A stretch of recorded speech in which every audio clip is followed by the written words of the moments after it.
The Bonfire centered around the Aggie spirit and the school's annual rivalry with the University of Texas on the football field. 1 week before it was set to burn, the unthinkable happened.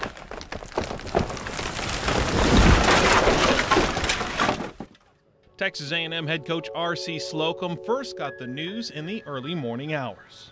You knew at that time it was something that was really bad and probably going to get worse. Stuck in a moment of time, the entire Texas A&M football team looked to help those who looked to them for so long. What can we do? We kind of feel helpless, you know, and it's like, shoot, let's go over there and, you know, help them, see if we can help, you know, and then we kind of we didn't even wait or ask, we just went over there, you know, everybody loaded up the trucks. A group of us seniors said, hey, you know, let's go out there and help them. And so then we kind of got together as a group and then decided, you know, hey, we're gonna, you know, if we're gonna go, all of us are going. That's when the players actually came over to the Bonfire site to help with the continuing removal of the logs. Randy McCown and Matt Bumgardner had never understood the sheer size of the Bonfire construction.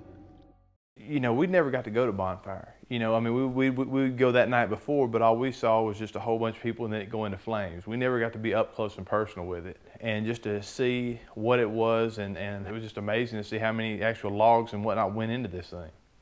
I mean, I remember sitting there thinking like, wow, you know, 24 hours ago, you know, students were out there having a good time, celebrate, you know, a great tradition we had, you know, the bonfire. When the team arrived, rescue efforts were still in progress. At first, they were kind of hesitant to let us through. You know, the way they were kind of bringing the pile down or disassembling it, they were doing it by hand. And I mean, heck, you know, we were the supposedly strongest guys or whatever. You know, your football guys are usually your biggest guys on campus. Well, listen, we can help, and we're gonna help. So you might as well let us through.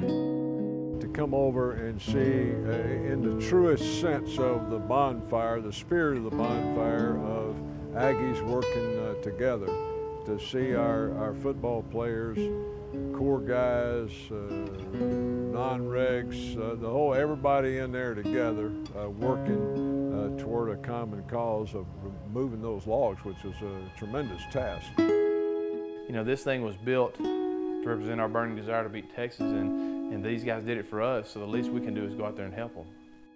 The collapse made everyone forget about football. It was about supporting one another in a tragedy that affected some of the toughest Aggies on campus.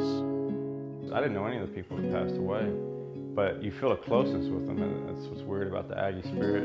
You really feel like you knew them in a way. You know, we were all kind of in mourning. Everybody was working together, and that was one of the things that I'll never forget, was just the unity that you felt, which, I mean, that just personifies what A&M's about.